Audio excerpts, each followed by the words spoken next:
শুভ দুপুর বন্ধুরা, কেমন আছো? আশা করি সবাই ভালো আছো। আমিও বেশ ভালো আছি। আমি এখন বাপের বাড়ি কোচবিহারি আছি। তাই বান্ধবীরা বললো যে দেখা করতে আসবে, কারণ অনেক দিন কারোর সাথে আড্ডা মারা হয়নি। তো লকডাউনের সময় আর যখন কাজ করতাম সবাই তো একসাথে আড্ডা মারতাম। তো ভাবলাম যে কি বানাই, তো চলো তাহলে ফুচকা পার্টি হয়ে যাক। সেজন্য ফুচকার সব কিছু আমি রেডি করে রেখেছি, ওরা আসলেই ভাজবো। তো এদিকে হচ্ছে ফেসবুকে লাকিকে অনেকেই চেনো, তো লাকি এসেছিল।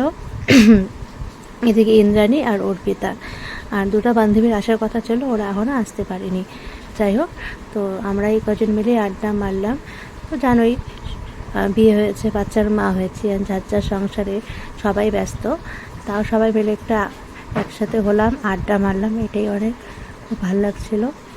তো এই যে লাকির ছেলে নিয়ে বসে আছে, আমি, আমার ছেলে, আর ওইদিকে ইন্দ্রাণী আর হচ্ছে অর্পিতা। তো একটু সন্ধ্যায় চা খেয়ে সবাই আড্ডা দিচ্ছিলাম।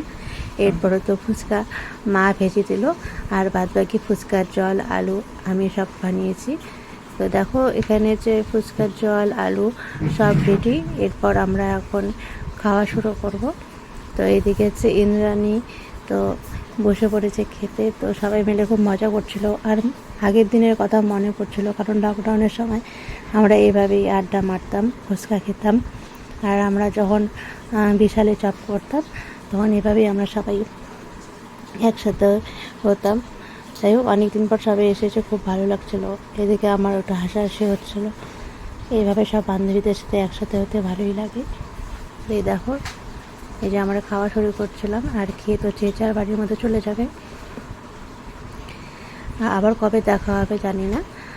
যাই হোক, এখানে ছোট্ট একটা ভিডিও তোমাদের কাছে শেয়ার করলাম, কারণ এভাবে বান্ধবীরা আসলে খুব ভালোই লাগে। তো পরে আবার যখন একটা ভিডিও করবো তখন তোমাদের সাথে কথা হবে। সেজন্য ভিডিওটি এখানেই শেষ করলাম। সবাই ভালো থেকো, আর এইভাবেই আমার পাশে থেকো। টাটা।